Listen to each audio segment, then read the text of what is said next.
अस्सलाम वालेकुम। आज हम पॉइंट 8 कर रहे हैं, फार्मर राइट लंग क्लासिफिकेशन है तो एस्परजिलोसिस इसका आंसर है। अच्छा, इसमें बेसिकली ना फार्मर राइट लंग को एस्परजिलोसिस के साथ ना लिंक किया हुआ है।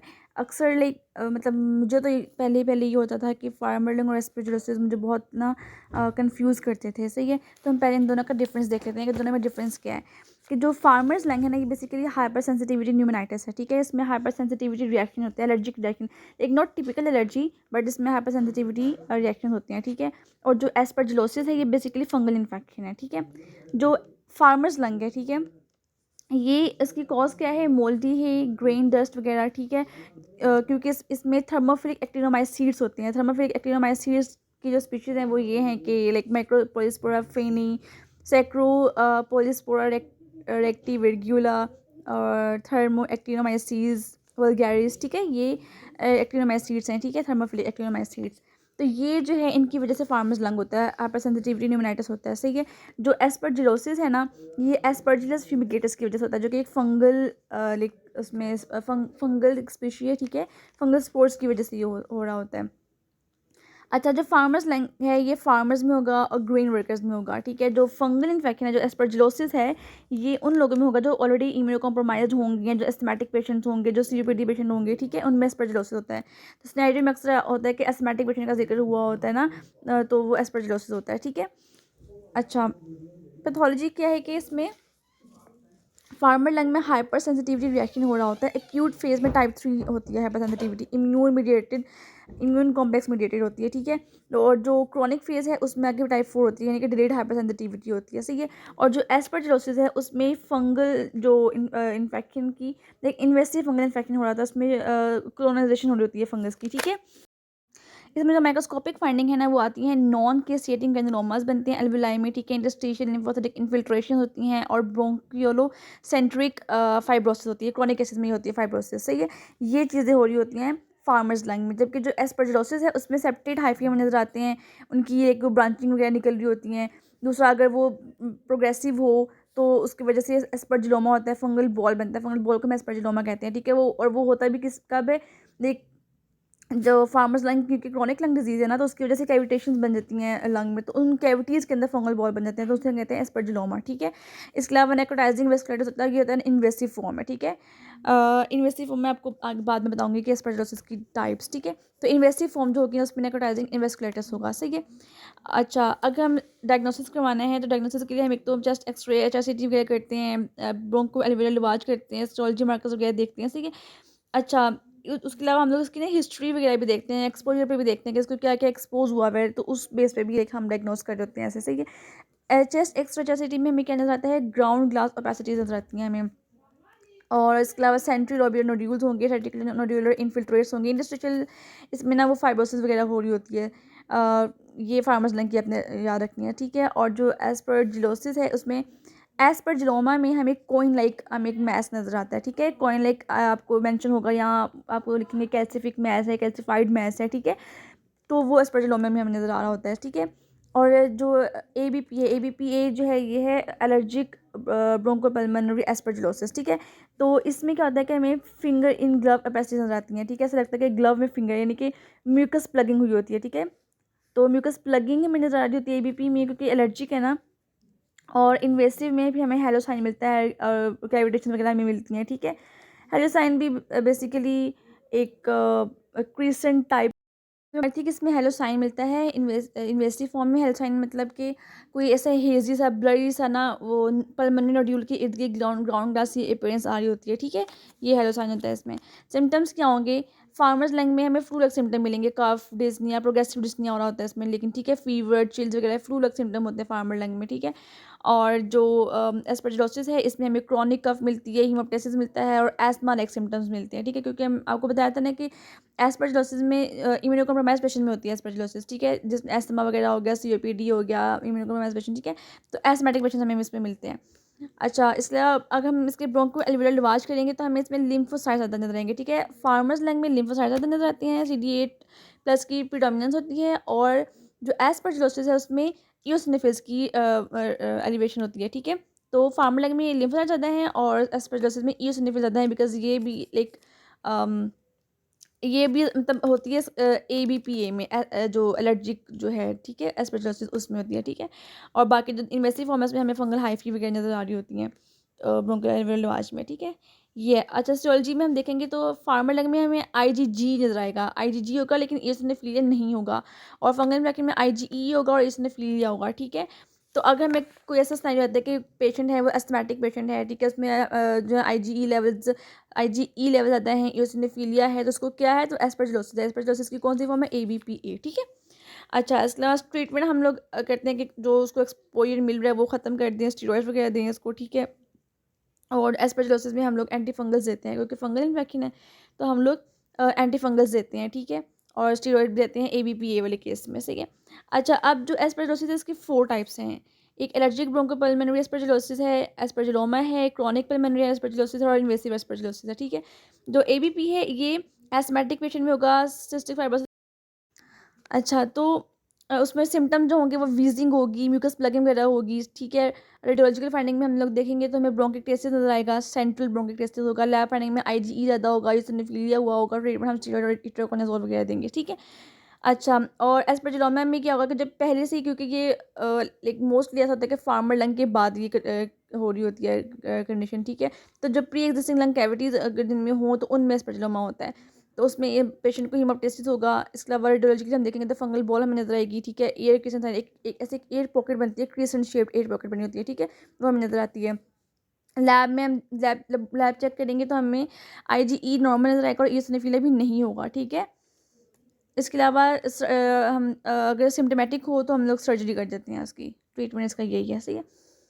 अच्छा, इसके अलावा जो CPA है ये क्रॉनिक लंग डिजीज़ में होता है, जैसे TB हो गया, COPD वगैरह हो गया, ठीक है, इनमें होता है ये। और सिम्टम्स के कफ हो गए, वेट लॉस होगा, ठीक है। और इसके अलावा हमें एक्सरे में हमें थिक वॉल्ड कैविटीज़ नज़र आएंगी। और लैब में हम देखेंगे तो हमें IgG पॉजिटिव नज़र आएगा, ठीक है, इसमें IgG है CPA में, ठीक है। ABP में IgE था, इसमें IgG है। और हम इसे इट्रोकोनाजोल देते हैं इसमें, ठीक है। इन्वेसिव में क्या होगा कि अगर आपको सिनेरियो है कि IV ड्रग यूज़र है और नोडुलर लीजन नजर आ रही है तो वो इन्वेसिव एस्परजिलोसिस है, ठीक है, ये आपको याद रखना। और ये जो है ना इम्यूनोकॉम्प्रोमाइज़ पेशेंट में होता है। और इसमें रैपिड सीवियर निमोनिया होगा, हीमोप्टाइसिस होगा। हेलोसाइन, पहले पहले हमें हेलोसाइन नजर आता है, ठीक है, बाद में हमें एयर क्रिसेंट साइन नजर आता है, क्योंकि air crescent basically air pocket होती है, वो हीलिंग फेज में एयर क्रिसेंट साइन बनता है, ठीक है। तो लेट फेज में एयर क्रिसेंट बनता है और अर्ली में हेलोसाइन बनता है, ठीक है। इसके अलावा जो रेक्टोमेन टेस्ट है वो पॉजिटिव आएगा। और IV हम वोरिकोनाजोल देते हैं, एम्फोटेरासिन B देते हैं इसके ट्रीटमेंट के लिए, सही है।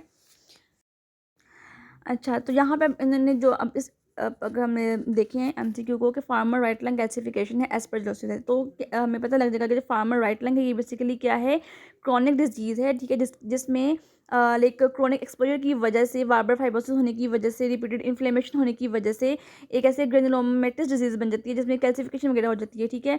तो इसकी वजह से फिर क्या होता है कि अब क्योंकि जो है एस्परजिलस है ना ये ऑर्गेनिक मटेरियल में बहुत ईजीली थ्राइव करता है, ठीक है। तो और दूसरा जो फार्मर लंग है ये आपको बताया था कि ये लंग कैविटीज़ बना देता है, ठीक है। तो उनकी वजह से फिर जो है ना ये लाइक बहुत चांसेस होते हैं कि जो फार्मर लंग जिसको है उसको एस्परजिलोसिस भी हो, एस्परजिलोसिस की कोई भी फॉर्म हो सकती है, ठीक है। ज़्यादातर एस्परजिलोमा होता है, ठीक है, कैविटीज़ की वजह से। अच्छा, तो फार्मर लंग के सोर्स क्या है, मोल्डी हेयर, ग्रेन डस्ट और एंटीजन आपको मैं ऑलरेडी बता चुकी हूँ, ठीक है। बर्ड फेंसेस लंग में बर्ड्स का जो एक्सक्रीट होता है, बर्ड्स को हम एवियन एवियन कहते हैं, ठीक है। तो avian excreta proteins and features होंगे, ठीक है, एवियन प्रोटीन्स होगी बर्ड्स, ठीक है। और जो एंटीजन्स हैं वो एवियन सीरम प्रोटीन्स हमें जो है ये मिलते हैं, ठीक है। अच्छा, इसके अलावा बिसनोसिस है। बिसनोसिस टेक्सटाइल इंडस्ट्रीज़ में लाइक कॉटन डस्ट की वजह से होता है, ठीक है, टेक्सटाइल इंडस्ट्रीज़ में होगा लोगों को कॉटन डस्ट की वजह से, ठीक है। इनहेलेशन फीवर, ह्यूमिडिफायर फीवर, ये आपको नाम से पता लग रहा है कि एयर कंडीशनर्स की वजह से होता है। उसमें भी थर्मोफिलिक एक्टिनोमाइस सीड्स होती हैं, यही वाले माइक्रोस्पोरा फेनी और सेक्रोपोलिस्पोरा रेक्टी विर्गुला, ठीक है, इनकी वजह से होता है। और मॉल्ट वर्कर्स में भी जो है एस्परजिलस क्लेविटिस की वजह से होगा, ठीक है। अच्छा, और यहाँ पे भी लिखा हुआ है कि ब्लड में इसनेफिलिया नहीं होगा, ठीक है। और ये एस्परजिलोसिस की बात हो रही है, एक्सेप्ट ABP में हमने पढ़ा था कि इसनेफिलिया होता है, ठीक है। और इसके अलावा जो अच्छा, हम इसके पॉइंट्स पढ़ लेते हैं कि farmer lung disease due to grain dust हम ऑलरेडी पढ़ चुके हैं। Farmer presented with right lower lobe coin like mass, ठीक है, कोइन लाइक मैस हमने पढ़ा था ना कि कैल्सिफिकेशन की वजह से बनता है, ठीक है, और एस्परजिलोसिस में होता है ये, ठीक है, इसमें एस्परजिलोमा में बेसिकली, ठीक है। अच्छा, इसके अलावा gardener presented with chronic cough chest x ray showed calcific mass, ठीक है, तो कैल्सिफिक मैस भी एस्परजिलोसिस बता रहा है, ठीक है। Right lung calcification, farmer right lung calcification aspergillosis है। गार्डनर की बात आ रही है कि अब man who is a gardener for last 15 years presented with sore throat for 1 week, he gives history of previous chest pain with no other symptoms। और फिर राउंड कैल्सिफाइड मैस है, और लोअर इसमें भी एक अपने याद रखना है कि ये जो है ना एस्परजिलोसिस वगैरह ये लोअर लोब को अफेक्ट करता है, ठीक है। तो यहाँ पे लोअर लोब की भी बात हो रही है और राउंड कैल्सिफाइड मैस की भी बात हो रही है, तो एस्परजिलोसिस है, ठीक है। अब IV drug users with recent travel history presents with cough and shortness of breath, तो आईवी ड्रग यूजर की बात हो रही है विद। अब यहाँ पे है कि investigation reveal multiple cavity lesions, तो कैविटी लीजन्स है, नोड्यूलर लीजन्स है, इसको आपको मैंने बताया था कि एस्परजिलोसिस में होता है, ठीक है, इन्वेसिव एस्परजिलोसिस में ये होता है, सही है। उसके बाद है a man who is a gardener for last 15 years presented with sore throat for 1 week, he gives history of previous chest pain with no other symptoms। Round calcified mass है राइट लंग लोअर लोब में, तो aspergillosis है। पे farmer जो है वो farmer है और उसकी नजर कंडीशन हो रही है, सीवियर कफ है, डिस्निया है, ठीक है, एपिसोडिक डिस्निया है, और एक मैस हमें नजर आ रहा है जिसमें आईजीई और इसिनोफिल लेवल्स रेज्ड हैं, और ये किस में होता है एबीपीए एस्परजिलोसिस में, ठीक है, आईजीई और इसिनोफिल रेज होते हैं एबीपीए में, ठीक है। अच्छा, इसके अलावा जो है 41-year-old women has 1 year history of episodic dyspnoea, और उसको वीजिंग एस्थमेटिक पेशेंट में होती है, और एस्थमा किससे लिंक्ड है, एबीपीए से लिंक्ड है, ठीक है। फिर हम पेरिहाइडल लिम्फ में नोड्यूल्स मिल रहे हैं, एलिवेटेड आईजीई है, यूसिनोफिल है, ये सब ये किसकी तरफ जा रहा है, हाँ, तो एबीपीए की तरफ इशारा कर रहा है, ठीक है, तो ये एबीपीए एस्परजिलोसिस है, ठीक है। अच्छा, उसके बाद जो है अब ये बात की हुई है कि थिक 12-year-old child presented with cough and wheezing, ठीक है, और उसमें भी जो नेक्स्ट में बायलैटरल ब्रोंकिक्टेसिस है, ठीक है, और इसमें ये फील नजर आ रहा है हमें, ठीक है, तो ये भी एस्परजिलोसिस की बात कर रहे हैं एबीपीए। फिर राइनोसाइनोसाइटिस है, इसमें इन्वेजन है of lamina media, extensive endothelial damage and thrombosis, mucormycosis. Mucormycosis जो है ना फंगल स्पीशीज की, जिस फंगल इन्फेक्शन की वजह से होता है, ठीक है, और फंगल इन्फेक्शन भी ये करवाते हैं, ब्लड वेसल्स की इन्वेजन करवाते हैं, आगे जाके फिर जब एक प्रोग्रेसिव जब इन्वेजन होती है तो फिर वो इन्फेक्शन होता है, स्कारिंग वगैरह, मतलब इस तरह की चीज़ें हो जाती हैं, ठीक है। अच्छा, इसके अलावा patient has complain of chest, he has pass history of working in textile मतलब कॉटन डस्ट से रिलेटेड है, तो कॉटन डस्ट से आपको बताता है कि ये बिस्नोसिस है, ठीक है, बिस्नोसिस कॉटन डस्ट की वजह से होता है।